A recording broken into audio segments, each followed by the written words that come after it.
I didn't even bother to look at it. It's fine. Yeah, go Okay, ahead. that would be more natural. So, actually, I listened to your speech, and I find a very important word is connecting, right? If you try to connect with things, and these days, I know what people really keep interested most is Libra, right? And you also, I know that you're also having talks with them. Yes. And for me, the Facebook's Libra, the most fascinating thing about that, it's a very largest connection because it has like 2.7 billion people, like users. That's something that banks want to do, but they cannot accomplish this at the time. So, talking about Libra, I mean, we still have many questions about them, right? But for now, what kind of questions do you have for them? Like, if you have chances to ask them 3 questions or something, what would you ask? My first question always for any banking activity, which I think fundamental to either your payments or your lending, which I think one of the reasons why banking industry is overly regulated is know your customer, money laundering, terrorism financing. I think Facebook Libra must address this question and they must demonstrate how this core processes are being taken care before even going to this whole payment experience, making it much easier, cheaper, faster, which is a great thing anyway. But I have not seen Facebook establishing a strong, or at least they may be thinking, but at least that's where the regulation will become highly interesting.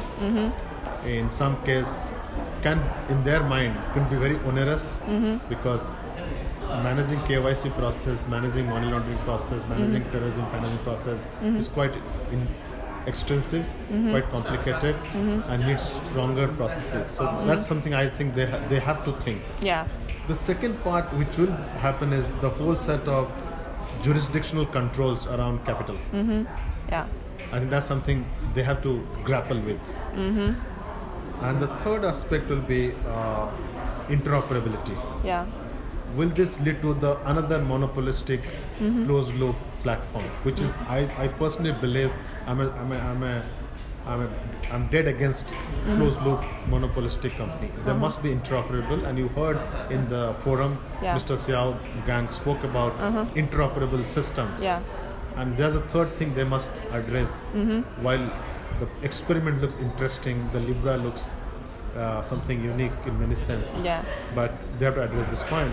And lastly, I think more importantly, they have to benchmark against the changing landscape of payment. And I personally challenge many of these new ideas in a way that they're good, but they have to be dramatically better than what we have today. Yes. If you look at China, look at Alipay, look at Pay Now in Singapore, look at India, UPI, they're fast, cheap, instant.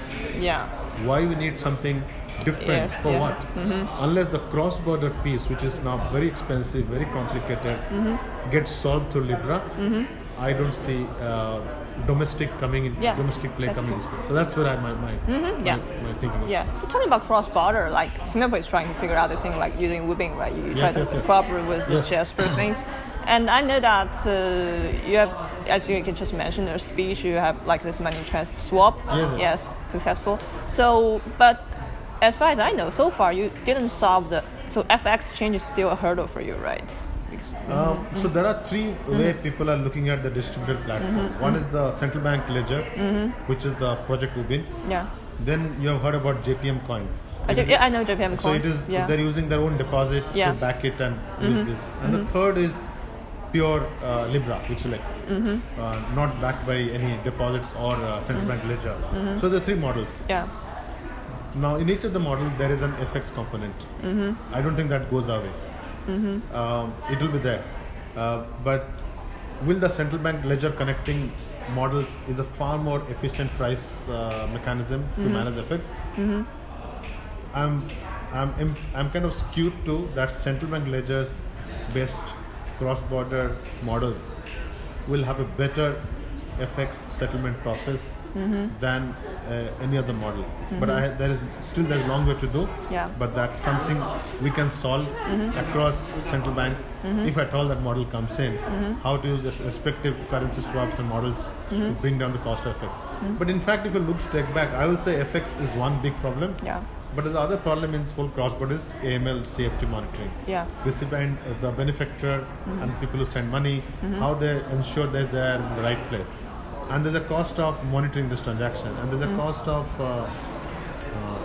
settlement in the whole process. So I think if you can squeeze all this thing, what will be left with FX piece, both central banks can work together and see where that can be solved through central bank being part of this discussion. So is the emergence of Libra a surprise for you? Or no, I don't think so. I think Libra or anything similar is bound to come. Anybody who has a large captive cross-border customer will definitely like to think about building a interoperable payment system, interoperable transactional system. It's a natural. But the question is, are you going to build outside the realm of regulatory supervision? Answer is no. I don't think any country will allow that to happen. I think it will be too much. It is a bit of over exuberance at this point of time. But I must give a lot of credit to Libra. They force central bankers to think. Which is a great achievement. Yeah, that's true. Yeah. And besides Libra, besides what central banks trying to do, like a SWIFT, they also have this GPI things. Yes. But I don't know how. I couldn't say they are going very quickly, right? Actually, kind of slowly, because you don't have this incentive, to change all these things. I think we are not comparing apples to oranges, or we are comparing apples to oranges in this sense, because when Facebook talks of Libra, it is a closed system. It is a system with their own customers sitting in multiple accounts. When SWIFT and GPI comes, when central bank talks about payment system connectivity, they are dealing with different people in different systems, different account, different banks. It's quite complex than telling. We don't have one bank in the world, but everybody's sitting inside. Then I can build a Libra-like system. If you have one bank in the world, maybe Facebook won't be this bank, right? So we are not. The reality of life is there's no one bank. One bank, one jurisdiction, one law. They're all different. If Facebook wants to build that as part of their thinking, I think it's a great thinking, but they have advantage of one platform. But again, it's too early. We should not speculate. We should watch the space. We should understand there are certain learnings and certain good thing in this whole Libra discussion, and we should be open to that. We should not close down mind. But do you think China has chances in this area? I mean, besides China, like Alipay, like WeChat, what can they do in this? They can do, but again, why Alipay will do, I don't know. But Alipay already has an efficient payment system. Yeah, it's quite efficient, but can it solve the cross-border problem?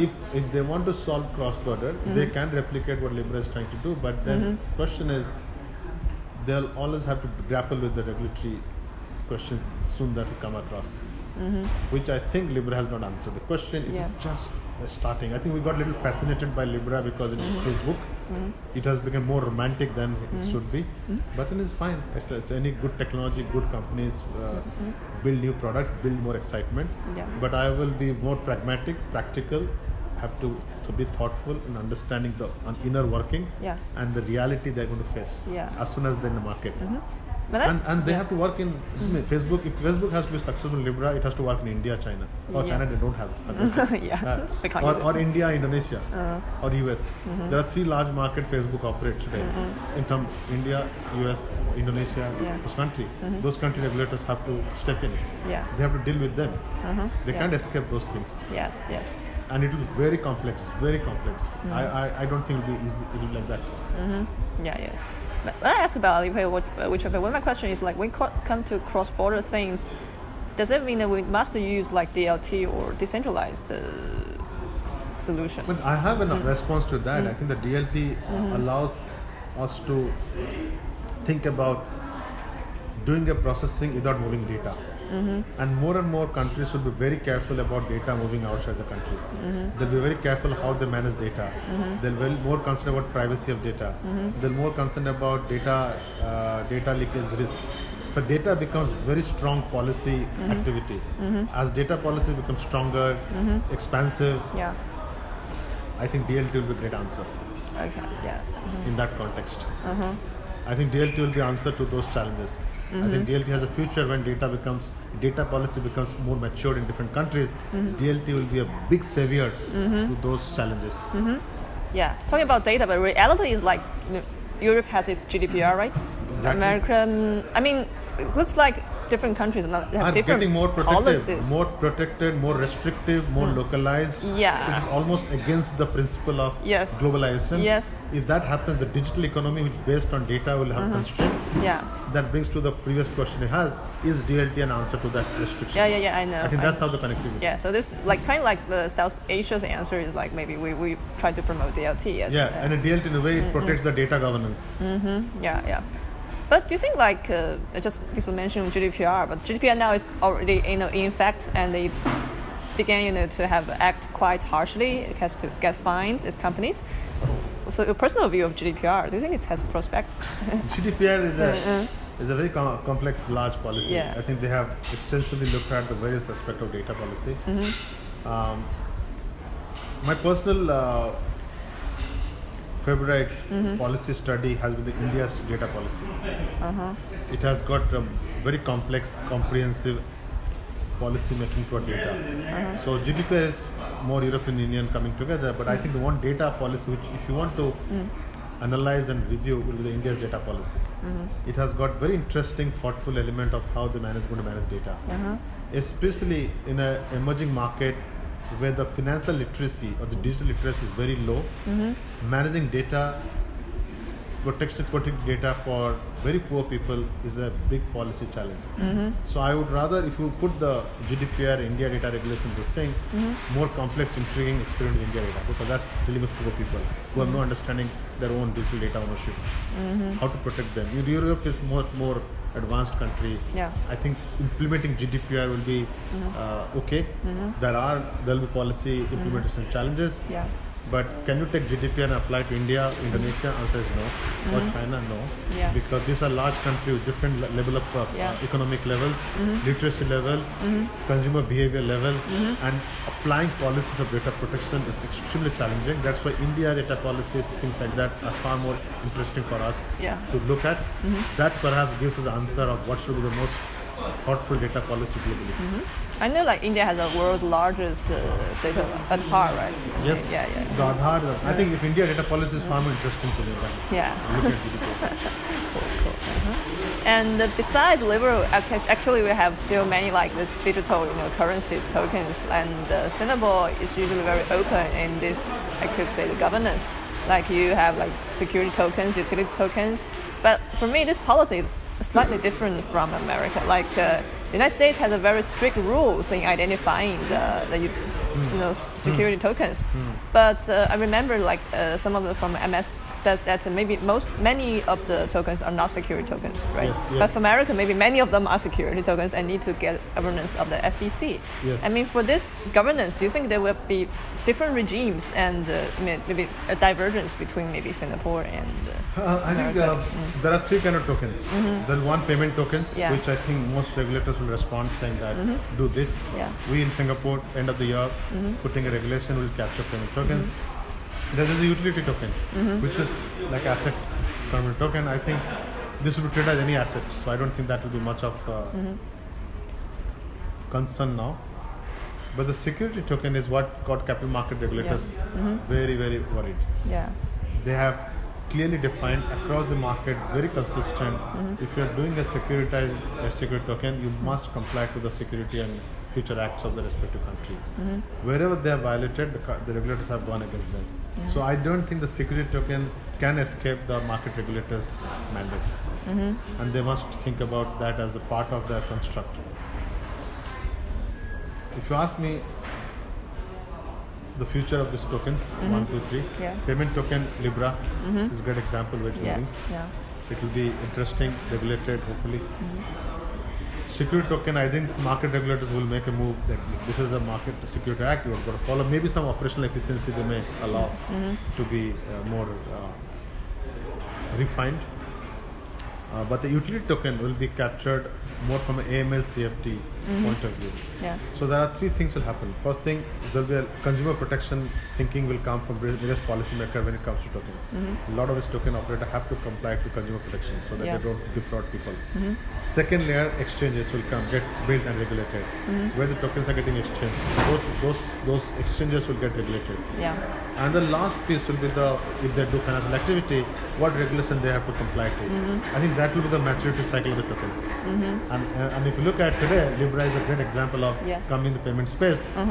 Hopefully regulators will respond to that appropriately. If Libra wants to have a legal basis in Singapore, what kind of licenses will you need? Today we have, from the end of the year, we have payment token licenses. They have to comply to. Security token, we have been very clear. Follow the Security and Futures Act regulation. If you are doing, you must follow. Utility token, we have not taken a stance, but we are telling they should comply to consumer protection. It's like don't fraud people. There's a criminal laws behind it. Like if SEC has approved a utility token, like just approved one, like the block stack, the first thing that So again, that's more exchange with the exchange. From an exchange perspective, they'll get regulated. When banks are holding this asset, they should know your customer and all this stuff. So that's from that perspective, they'll get regulated. Okay, cool.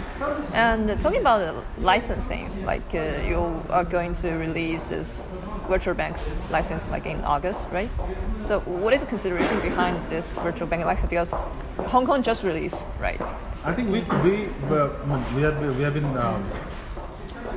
Let's take a step back. MAS from 2015 was thinking about digital bank license, but we took a very strong view that let's build our infrastructure first. Now, will I issue a digital bank license to you and say that you follow traditional onboarding process, paper? No, right? So if you are in a country where we got a digital bank license, if you don't build if you don't have a public KYC infrastructure, how are you going to digitally onboard customers? So in Singapore, we built a public KYC facility on my info. I spoke today. So we focused on building public infrastructure. We build Pay Now, allow you to move money instantly. So we start building public infrastructure first. We also made policy choices for cloud computing. We know digital banks are going to run in cloud. We build public policy stance on API. We know a lot of these are API driven. We build public policy on outsourcing guidelines. A lot of we outsource third party. So once we have built all policy, infrastructure, payment regulation, we then thought, let's now talk about license. So ours was very logical infrastructure, pre-policy thinking, put all this in place, then talk about licenses. We got that built. We are done with the policies. We have looked at the whole landscape. We build the core infrastructure. Now now let's see what kind of interest are in building a digital bank license. We have two kind of licenses: wholesale bank, retail licenses. Most of the policy stances in the public, you can take a download that. But more importantly for you to understand why Singapore decided now is because we are focused on building the core infrastructure so that it becomes more meaningful and more useful. So I say that maybe there's some news that maybe 5 virtual bank license, right? 2 full banking license, and some of it could be held by foreign companies, right? So I don't know, because I heard someone said in Davos, someone said that maybe this license not only in Singapore, but it could be approved by other countries because MS has the most strict rules, so it could be accepted by It could be a golden standard, but I will strongly tell my fellow policymaker, don't put license before putting the infrastructure in place. You've got to build infrastructure before giving licenses. You must put a public KYC. You must put a public good payment infrastructure so that these are the digital bank. They will have no branches. They need to connect. They need rails. They need to have policy for cloud. They must have policies for APIs. They must have policy for third-party regulation. You must build this thing before opening license. So if you think from that construct, yes, we may put a golden template of how to build a digital bank license. Keeping in mind, you have to build the rails. So build the rails before you put the license. Okay. But Hong Kong now also has a virtual bank license. Do you think there's competition between? No, I think Hong Kong has its own challenges. I think they will focus on their own strength. I'm not sure whether Hong Kong has eKYC. I'm not sure about that, but whether they have this infrastructure, perhaps they have. But every jurisdiction makes a call based on their best interest, and I think we have to learn a lot from Hong Kong digital bank license. I think there will be a lot of learnings coming from there. Yeah, I mean, but there's limited resources of fintech companies. I mean, would that be like? I think more importantly, they have to think about leverage of what they do in China. A lot of banks are in China. A lot of licenses who are applied are in China, right? They have a lot of infrastructure. Think about data. There are a lot of issues to be thought through, so that digital bank license becomes profitable and sustainable. You have to understand also, digital bank license needs 2 T. They need great technology, lot of traffic. Yeah. Without 2 T, the D will become useless. So where is the traffic, where is the technology? Always have to observe. And the technology are 2 parts, public technology and private technology. Where is the public technology? Is it existing or it has to be built? Private technology, is it modern, updated, open? So there are this thing. In the traffic, there are two T within the traffic. How much of bottom of the pyramid traffic going to come? They are the next. They are the target for digital bank. Are they ready for the digital economy? And there's a top T, which is the wealth management. What kind of technology, traffic? What kind of traffic that will bring? So there's a there's a wealthy traffic, and there's a bottom of the pyramid traffic. Yeah. There's a public technology, there's a private technology, and there's top 2 T's, traffic and technology. So this whole tree structure will define to me the new digital bank success. Yeah. But what effects they will have on the original banks? Like they will compete against, but they can. In my speech, I talked about we can build infrastructure to make our traditional bank like the 2 T's. They'll have the 2 T's and they'll have traffic. They already have traffic. Yeah. They can make it better. Like how many potential applicants now? I have no idea. They announced a week back. I'm traveling still now. I hope a lot of interest comes through. Yeah, but you have a criteria, right? You need to screen them. Yes. But this hasn't made clear, right? Criteria. There's still a public forum, but there's a general sense of criteria. Okay. And about the, like you just said, the API things, right? And you're talking about the Apex, and you say that you pay attention to it very often. So I think it's related to open banking, right? Apex is designed to provide traditional banking sectors an ability to adopt a new technology in the fastest, cheapest, and the most elegant way.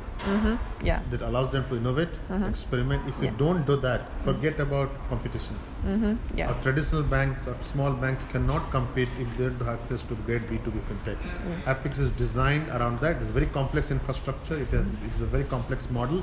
We hope it is successful, but there's no other way to answer that problem. So Apex will be an interesting public infrastructure experiment to watch out for, to address this most difficult question, lack of capital for new technology by the traditional bank. They have to be profitable. Basel rules force it. I don't think a lot of tech companies have to be profitable to a bank. And to be profitable means you have limited budget. You have fixed amount of money. You can't have a lot of money, but a fintech company can get investor money and build a lot of technology. So there's already a disadvantage for them. So with that limited money, how they can access good technology? Apex is answering that question. But that's the interesting part of Apex. But are there any you have competitors to Apex? It's a public infrastructure. Okay. It's a non-profit public infrastructure. It allows banks and fintech to work together. We don't make money. It's a public space. But I know like the open banking things is first starts in Britain, right? The open banking is different. Open banking allows banks to open the APIs. But this is open banking to open up the old system to build new systems. This is open banking. This is open banking for open systems. Open banking is taking the data and doing open banking. This is breaking old system to small APIs, integrating new technology, faster, modular, cheaper. Do you have more data like for how you developed so far? Yes, we are going to launch the production grade infrastructure in a couple of weeks' time. I'm in Africa in 2 days' time. Africa. We spent 2 years testing, trialing, understanding. We trial in the market with the least capability to see it works there. So we spend a lot of time to understand this, but I hope it will be successful. So Africa could be your next key area? Yes. Why? Because Africa is the place. We talk about fintech. Let me tell you, one interesting trivia. The first sandbox in the world was not created by UK or Singapore. It was by Africa. Really? Where? M-Pesa was the first public sandbox where regulators made an experiment with a new idea before they put regulation. We have not given Africa the credit they bought. They are the first sandbox. They are the creator and the originator and the construct of the first sandbox. Yeah. The first true open technology API based payment system is not China, not India, it is Africa. Again, M-Pesa built that. They created a model for very small, low value people to be part of the system. We do not give credit to Africa because Africa is a place where the constraints are going to allow them to build great technology, and that will be the future of financial sector. So my bet in Africa, more we collaborate, more we learn from Africa. Yes. Okay. But talking about open banking, like open banking, how was that doing in Singapore? Singapore is organic open banking. In UK is a top-down, policy-driven. Our open banking is very simple. 2015, we told banks to build systems which is API-driven. We built a lot of public discussion. We told banks now we are going to build a public API gateway.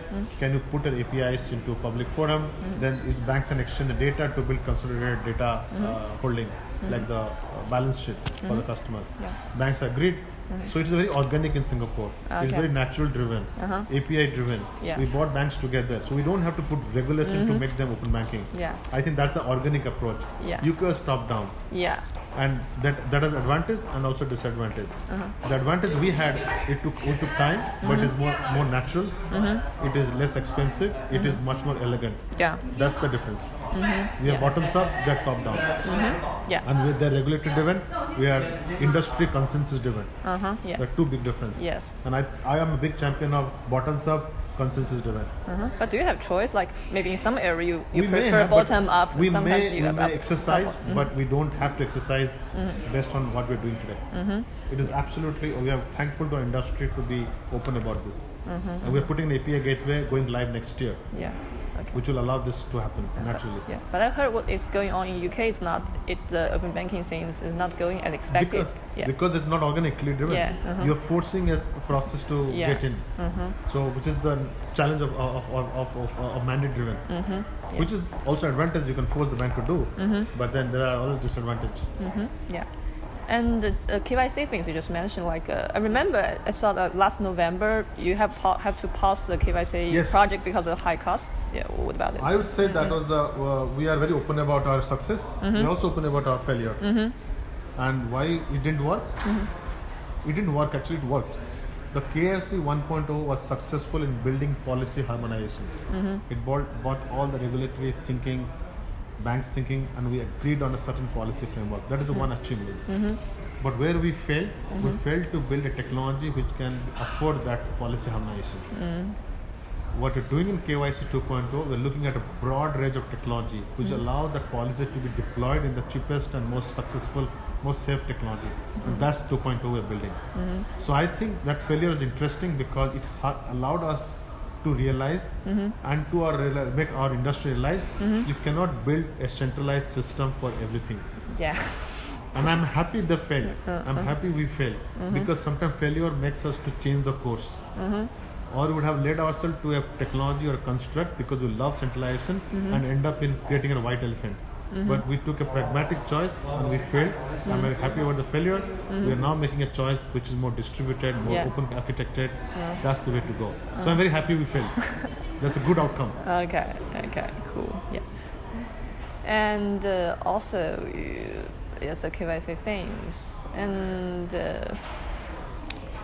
but this KYC, like for both, ordinary people and for this companies, especially for this in business use in small business companies, like how do you collect this information, this data of the small companies, because it's a very huge problems in China. We are actually going to I think corporate KYC, we're talking SME, the new KYC, right? The corporate KYC has got many segments. There's a basic single proprietary SMEs, single owner. There's a company. And I think what will happen is that different golden source will be constructed I spoke about the business sans border, and one of the country participating in that platform talks about how to bring the SMEs to the digital platform. Yeah. Once you bring SMEs to the digital platform, they have a digital store, they have a digital portal. They'll collect a lot of data. We'll connect them to a lot of that activity through a digital data collection. So I think it's a progressive thing. Some data will be collected manually, some data will be digitally connected, but there's some existing data set which they already provide as part of the reporting. So a combination of new data creation, existing infrastructure will create that trusted data source for SME. But it's a process. We got the policy right, we got how to get technology right, and the golden source development will take 2-3 years. But that's the journey we'll take. Yeah. And I think more and more, I talked about the foundational infrastructure, those things comes in different countries. We will see more SMEs in a trusted platform which then can be collected through this process. So a journey to make. Okay, but so far, how about the SME financing? Which is going fine. I think SME financing, thanks to Singapore, doesn't have much of challenge. We're doing well. But many market, I think, is the most exciting space. SMEs are getting into platforms faster. They're getting into WeChat. They're getting into Facebook. They're getting into WhatsApp. They're putting their product. They're getting into different banks, SME networks. As they create more trusted data, I think the finance will grow very, very fast, and that's the area which will continue to grow. Okay. So talking about China, because we're just talking about many Singapore's like experience, especially MNC's experience. But China always wants to learn from it, especially in the regulation. But do you think there's some experience that could be used in China? But I mean, some are maybe suitable for China because China is quite large. It's different, right? But I think Singapore is Singapore is a small country, but it's like a little test. We do a lot of. You can treat Singapore as a little test bed. The policies we make is agnostic of the number of people we have. You understand what I'm saying? Yeah. We don't make policy because we are a small country. We make policy because it's the right thing to do. That's the way to scale. So the policy you see in Singapore don't get misled by the number of people we have. Yeah. What we did in our policy thinking is that we took the best of India's Aadhaar thinking. We took the best of China's large fintech company thinking, Alibaba, Tencent. We took the thinking from Kenya, the whole M-Pesa thinking. So we took the best of breed thinking in Singapore. We constructed a public policy around fintech. We build an infrastructure, a policy stack based on the best practices of China, India, and Africa. I think that is applicable to any country. China can build public infrastructure for certain key area, KYC, payments. China can build a public infrastructure for allowing small rural banks to get digitized faster. So it doesn't matter we're small or large country. What China does remarkably well is the speed at which they do things. And second, China has a big advantage of the talent pool they have. I was super impressed by the companies we made, the kind of technology talent. You have got a lot of engineering, good base, AI talent, blockchain talent. So China is blessed with remarkable, huge base of talent. Plus, you have a country which has already become digital. Ordinary people already become. I go to any shop, I can't even use any cash anymore because Chinese mind has become digital. Technology is highly upgraded. Skill level is very high. Policymakers are very determined to get things done. Perfect storm for China to become the next 2.0 for fintech. I think you are in the right place. Okay. What kind of Chinese companies have you met? I met everybody. Ali, we. There's any small companies? Because I read about Twitter. You've been in 316, right? Wrong. Yeah. Yes. Any other these countries that leave you very impression? In fact, last 4 months, I've been in China almost every month or 2 months in a month. A lot of Chinese companies met me recently. It reaffirms me the Chinese hunger to be part of the digital economy. It reaffirms to me the Chinese talent is way ahead from global talent. It reaffirms to me that China has moved way bigger than anybody in terms of the skill in adopting. So the Chinese mind has become now digital. It's completely converted. You cannot tell physical to them anymore. You cannot go and tell a Chinese consumer, I'm going to give you cash. What are you talking? I need a phone. Which part? So, which is remarkable. But China just got through the risk, if you know about the P2P risk. But that's observation. But my observation is that sometimes speed can create unintended consequence, but China's ability to fix it quickly is something remarkable. And market, I think any market economy risk and failure is part of the system. And failures, if is captured early, fixed early, is a great thing. But you should not stop doing things. Because of this P2P, you have great technology, new design, blockchain, AI, they all came because of P2P. You should not forget that. And they contribute long term, while short term failures can be plugged by policy changes, but overall it's good. But something, I mean, not very changes could be very quick in China, like the sandboxes. I mean, they talk. But they've talked about it for so many years. Now they got Chinese sandbox. I'm interested to know what is going to be happening there. It was fantastic with the PBOC become Chinese sandbox. And China will definitely do better with new ideas because the scale and size of people you have. Yeah, but I mean, sandboxes I have heard about many years, but hasn't been But I think China did not. China didn't have to do sandbox because the three large companies are sandbox in so they're the sandbox of the world. But I think the regulators, after perhaps some of the experience they had, they felt it's now to introduce a regulatory sandbox, which is great news. I'm personally excited about China's sandbox. I'm looking forward to it. Yeah, I know that they're maybe trying to do some pilots in Beijing. Yes, I'm looking forward to it. I'm really looking forward to it. I hope we can partner with them. You really? I hope so. I'm not very sure. Maybe this year? I'm not sure, but I wish he was around. I'm going to ask him a question. What is Chinese sandbox? I didn't have Okay, so if they have one, you want to be partner? Of course. In which form? Like we love to partner in, especially data connectivity, in trade finance, AML, CFT monitoring, RegTech, very interesting areas. Yeah. This is a common interest for both the regulators to protect financial system, to protect cyber security, to ensure no money laundering. These are the common worries we should work together. Yeah.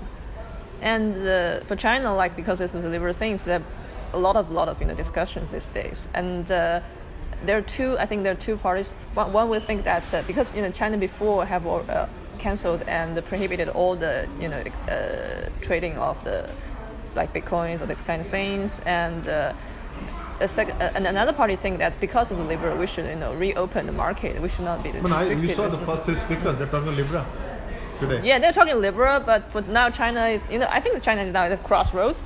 Someone is now they're trying to propose to say that we should fasten the pace of the CBDC and we should I personally don't have insight what they're thinking, but I think you can hear from newspaper, you can hear from the thinkers. It has opened up the mind. Yeah. And I think that's something to watch out for. But I cannot comment on where their mind is on crypto. But definitely they are very quite public about their thinking about cryptos, which is we should respect. I always believe different market regulators must think what is right for the country. I think that's the right thing. Yeah. And what about Chinese companies doing overseas? I mean, maybe doing in Southeast Asia, maybe doing it in Singapore. They have to deal with respective regulators. I think Chinese companies have to. I think what is happening is the Chinese companies are now focused on providing solutions, technology to this partners. There will be more collaboration in market. You can see Alibaba is partnering with many companies in India, Paytm, China, Mint. So the partnership will be the way to go. Okay. That's how I think the world will move. Yeah, I mean, if in the pay, because like Alibaba and the WeChat, what they have advanced first is the payment, right? The QR code payment. But does this goes along with standard what's set now in Singapore? It will happen. Already Singapore has done standard QR. Many countries are putting standard QR. It will. I think that's an issue that has to be fixed. We can't have so many QR codes. Yeah. And that's the important part of the journey. Yes, I know. Okay. And maybe last question, because you used to work in Citibank, right? And in the digital licensing banking, right? And for now, China also has this problem, like these traditional banks. They're they have the face competition from this like Alibaba, and they are in a very struggling, try to transform themselves to be a digitalized bank. But as far as I know, because I got a lot of banking people, like it's very hard for them, to really revolutionize themselves. So, what are your suggestions for the Chinese companies? Yeah, banks. I think Chinese banks have to push through this whole. Chinese banks should adopt the practices with these companies build. I think more and more public infrastructure China is building will allow traditional Chinese bank to compete with it. I think they can do. They have talent. They just have to break that system into new system. I think they need to fix the technology. Yeah. But for Chinese banks, the problems, especially for some medium-sized banks, like they use Epics. Use Apix. Yeah, but for China, like it's like they're cooperating with the fintech companies, but gradually they become just a provider of money So that's funding. the problem. That's what Apix is trying to solve. Apix wants to solve the B2B part of banks. Banks should not worry about B2C, which is the Chinese company are doing. They should focus on partnering fintech or B2B. Fix the underlying system. Chinese banks should be more competitive. Yeah, for now they just like the. So tell them to be part of Apix. Okay, I will write in an article. Be part of It could be a very good ad Yeah. for them. Thank you very much. So It's you will really let good us know the final script. Yeah. And then we'll, I will. If you need to edit or sharpen it, I'll help you to sharpen it. Okay. Okay? Sometimes what to capture can change a little bit of tone, but we'll help you to